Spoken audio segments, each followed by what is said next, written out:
మీ business ఏదైనా మీ ఊర్లో promotion చేయాలంటే అది సుమన్ టీవీతోనే సాధ్యం. ఇప్పుడే సంప్రదించండి. ఈ సృష్టిలో ఈ లోకంలో అన్నిటికంటే ముఖ్యమైనది ప్రాణం. మనం చావుని మనమే కోరి తీసుకొని వచ్చి మనం నమ్ముకున్న కుటుంబాన్ని, మన భార్య పిల్లల్ని, మన అక్క చెల్లి అన్నదమ్ములను కూడా రోడ్డు పాలు చేసిన వాళ్ళు అవుతాం.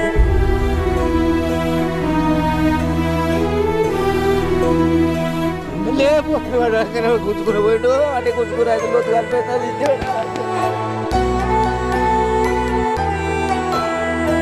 నమస్తే, వెల్కమ్ టు సుమన్ టీవీ. ఉమ్మడి నిజామాబాద్ జిల్లాలో ఆత్మహత్యలు కలకలం రేపుతూనే ఉన్నాయి. ఎస్ఐ సాయి కుమార్, అదేవిధంగా శృతికి సంబంధించి ఎవరైతే మనకి కానిస్టేబుల్ శృతి, కంప్యూటర్ ఆపరేటర్ అనేటువంటి నిఖిల్, వీళ్ళు ముగ్గురు కూడా ఆత్మహత్య చేసుకోవడం జరిగింది. మరి ఇది ఆత్మహత్యనా లేకపోతే హత్యనే అనే దానిపైన అయితే చాలా వరకు కూడా చాలా మంది ఇవాళ అనుమానపడతా ఉన్నారు. సో సాయి కుమార్ వాళ్ళ బంధువులు ఉన్నారు, ఒకసారి వారితో మాట్లాడదాము. నా బిడ్డ కూడా హైదరాబాద్లో పోయి సీటు కట్టి అన్ని కట్టినాక చేసినాక ఆడ ఇట్లా తువ్వోటి చాలా దూరం ఉందట బస్సు ఎక్కడానికి కాలేజీకి పోతేందుకు. ఇక ఇప్పుడు పోతున్నాక ఉంటారుగా బడకాయ కాళ్ళు, పోతున్నావా చేస్తున్నావా అని ఒకటే రోజు ఆయన కథ మమ్మీ ఇంటికి వచ్చేసింది. కాడికి వెళ్ళి 30,000 పోతే అని చెప్పి అప్పుడే కదలకొచ్చి మళ్ళీ కామరెట్లో మళ్ళీ కట్టిండు. కామరెట్లో చదువుకుంటుంది నా బిడ్డ. ఇక్కడ ఎవరెవరు ఉంటుండే సాయి కుమార్ గారితో? అంటే మీ కుటుంబీకులు ఎవరైనా, మీ ఫ్యామిలీ మెంబర్స్ ఎవరైనా ఉంటుండేనా? మా కోడలు, మా మన్మడు, ఇప్పుడు 2 years దాటి 3 years, మా మన్మడు, మా కోడలు, మా కొడుకు. అయితే మా బిడ్డ మొన్న హైదరాబాద్లో పోయి రాసినాక అది నాకు అక్కడికి తోపోంటి నడుచుకుంటూ 1-2 కిలోమీటర్ దూరం నడుచుకుందట. ఇంట్లో మోబాయి గాడు పాడుకోవాలి వచ్చి వాడు గడికో సట్కాల్సి ఒక్కటే రోజు పోయింది. తెల్లారి అయితే నా 30,000-40,000 పోయినా సరే ఇంటికి వచ్చేసింది. వచ్చేస్తే మళ్ళీ కామరేట్లో మళ్ళీ 10,000 ఎక్కువ అవుతున్నాయి అంటే ఈడ కట్టిండి. ఇప్పుడు ఈయనే ఉండి చదువుకుంటుంది. మా కొడుకు దగ్గరికి వెళ్ళి చదువుకుంటుంది. అయ్యో, అయితే మొన్న 3 రోజులు నాడు ఇంటికి వచ్చిరాలు. ఈ 3 రోజులు ఇంటికి వచ్చారు. మా కొడుకు, మా మన్మడు, మా కోడలు, మా బిడ్డే 3 రోజుల ఇంటికి వచ్చి. అన్న, మీరు చెప్పండి, మీరు సాయి కుమార్కి మీరు ఏమవుతారు? నేను బాబాయ్ని అవుతానండి. నేను పోలీస్ శాఖలోనే పనిచేస్తున్నా. నేను కానిస్టేబులే. మా ఇన్స్పిరేషన్తోనే సాయి 2018లో ఎస్ఐగా సెలెక్ట్ అయ్యాడు. ఆయన ఇక్కడ మీ జిల్లాలోనే ఇంతకుముందు బిక్నూరులో, బీబీపేటలో చేశాడు, ఇప్పుడు బిక్నూరులో చేస్తున్నాడు. అంటే మృదు స్వభావి, మంచి ఫ్రెండ్షిప్ మెయింటైన్ చేస్తాడు. ఎవరికైనా సరే ఇమీడియట్లీ రెస్పాండ్ అవుతాడు. ఎవరికైనా ఇబ్బందులు ఉన్నాయన్నా కానీ రెస్పాండ్ అవుతాడు సర్కిల్లో. ఆ మృదు స్వభావ గుణమే ఆయనను నిన్న జరిగిన పరిణామం కారణం అయి ఉంటుందని నేను భావిస్తున్నా. సోషల్ మీడియాలో దుష్ప్రచారం అనేది జరుగుతూ ఉంది.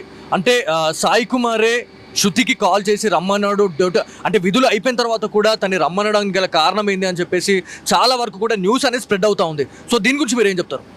సోషల్ మీడియాని దయచేసి నేను ఒకటే కోరుతున్నానండి, అసలు శృతి అనే అమ్మాయి ఆ పోలీస్ స్టేషన్లో వర్క్ చేసే అమ్మాయి కాదు. ఆ అమ్మాయి ప్రజెంట్ బీబీపేటలో పనిచేస్తుంది. బీబీపేటలో గతంలో పనిచేసిన ఆ యొక్క పరిచయాలు ఉండొచ్చు, దాన్ని మనం కాదనలేము. ఎందుకంటే ఆయన ఎస్ఐ తోటి కానిస్టేబుల్ కాబట్టి ఉండొచ్చు బహుశా. అట్లా అని ఆమెను పిలవడము, ఆ తర్వాత పోవడం ఇలాంటిది ఏం లేదు. అక్కడ 3 పర్సన్స్ ఉన్నారు, అది దయచేసి గమనించాలి అందరు కూడా. అక్కడ 3 పర్సన్స్ ఉన్నారు. అక్కడికి వాళ్ళ ఇద్దరి లొకేషన్ తీసుకున్నాడు. నిన్న ఫోన్ కాల్ వచ్చింది అమ్మాయి నుంచి, అక్కడ ఏదో జరుగుతుంది. ఇమీడియట్లీ వాళ్ళ ఫోన్ లొకేషన్ తీసుకొని పోలీస్ స్టేషన్ నుంచి ఇంట్లో కనీసం ఇంటి డోర్ కూడా లాక్ చేసుకోకుండా స్పాట్కి వెళ్ళడం జరిగింది. వెళ్ళేసరికి అక్కడ ఆ 3 మధ్యలో ఏం జరిగిందో తెలియదు. ఆ అమ్మాయి మేబీ సూసైడ్ అటెంప్ట్ చేస్తే కాపాడే ప్రయత్నంలో చనిపోయి ఉంటాడు. సాయి నేచర్ చాలా గుడ్ నేచర్ అండి.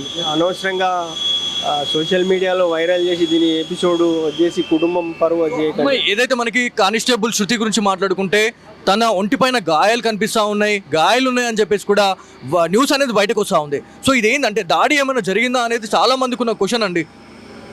సార్, అది నేను మాట్లాడాల్సింది కాదు, స్థానిక పోలీసులు మాట్లాడాలి. నేను కూడా పోలీస్ డిపార్ట్మెంటే కాబట్టి నాకున్న ఎక్స్పీరియన్స్తో అని చెప్తున్నా. ఏదైతే నిన్న హుక్కు తగిలించి డెడ్ బాడీలను బయటకు తీసే క్రమంలో అది తగిలి ఉండొచ్చు. అక్కడ 3 ప్రాణాలు పోయినాయండి. అక్కడ గాయాల గురించి చర్చించాల్సిన అవసరమే లేదు అక్కడ. సో గతంలో కూడా మా సుమన్ టీవీ ఆధ్వర్యంలో నేను సాయి కుమార్ గారితోనే నేను ఇంటర్వ్యూ చేయడం జరిగింది. అంటే ఆత్మహత్యలకు చాలా మంది పాల్పడతా ఉన్నారు. ఆత్మహత్యలే శరీరంగా చాలా మంది కూడా వాళ్ళు ఆత్మహత్య అంటే ఒక చిన్న ఏమైనా ఇబ్బంది కలిగిందంటే ఆత్మహత్యలు పోయి వేసుకుంటా ఉన్నారు అనే దానిపైన మేము ఇంటర్వ్యూ చేసినాం సాయి కుమార్ గారితోనే. సో ఆ రోజు కూడా తను గట్టిగా చెప్పారు, అంటే ఏదైనా ఇబ్బంది కలిగినప్పుడు దాన్ని ఎదుర్కొనే శక్తి మన దగ్గర ఉండాలా, కానీ ఆత్మహత్యలు చేసుకోవద్దని స్వయంగా సుమన్ టీవీ వేదికగా సాయి కుమార్ గారు చెప్పడం జరిగింది. కాకపోతే ఈ ఆత్మహత్య మళ్ళా అనేది అంటే అతను అంత చెప్పాడు, ఆయన చెప్పిన తర్వాత ఇవాళ ఇట్లాంటి ఇన్సిడెంట్ జరగడం అనేది అసలు మేము కూడా నమ్మలేకపోతా ఉన్నాం. సో ఆయనతో మాట్లాడిన తర్వాత ఆయనతో మేము ఎక్స్పీరియన్స్ చేసినాము. చాలామందికి అంటే బిక్నూర్కి సంబంధించిన ప్రజలతోని చాలా మంచి రిలేషన్షిప్ ఉండింది సాయి కుమార్తోని, ఎవరైతే మన సాయి కుమార్ బిక్నూర్కి సంబంధించిన వాళ్ళతోనే. సో ఇదంతా కూడా అంటే అతను చాలామందికి చెప్పిన క్యాండిడేట్ ఇవాళ ఆత్మహత్య చేసుకోవడం ఏంది అని చెప్పి చాలామంది అనుకుంటున్నారండి. సో చాలామంది అంటే నెగిటివ్గా అనుకున్న వాళ్ళు చాలామంది ఉన్నారు, అదేవిధంగా పాజిటివ్గా తన గురించి మాట్లాడే వాళ్ళు కూడా చాలామంది ఉన్నారు. సో వాళ్ళకేం చెప్తారు? నేను అందరు మీడియా ప్రతినిధులకు కూడా ఇదే చెప్తున్నానండి. అతను ఆత్మహత్య చేసుకునే పిరికివాడు కాదండి, మెచ్యూర్డ్ పర్సన్ అండి. ఆయన చాలా మెచ్యూర్డ్ పర్సనే కాదు, ఆయన ఆత్మస్థైర్యాన్ని నింపుతాడు. ఆయన కౌన్సిలింగ్ ఇచ్చే విధానం కూడా డిఫరెంట్ ఉంటుంది. ఏజ్లో చిన్నోడు ఆయన అసలు సూసైడ్ చేసుకునే కాదు, అసలు ఆలోచనే ఉండదు ఆయనకి. అది కాపాడే ప్రయత్నంలోనే యాక్సిడెంటల్గా ఆయన మునిగి చనిపోవడం జరిగింది. అంతే, దయచేసి దీన్ని నెగిటివ్గా చేసి ఆయన చనిపోయిన తర్వాత కూడా ఆయన పరువు భంగం కలిగించొద్దు, మా కుటుంబం పరువు కూడా తీయొద్దని మీ మీడియా మిత్రులందరినీ కూడా నేను మళ్ళీ కోరుతున్నాను. ఇది మొత్తానికి కామారెడ్డి జీజీహెచ్ అదేవిధంగా మార్చురీలో అయితే మనం ఉన్నాము.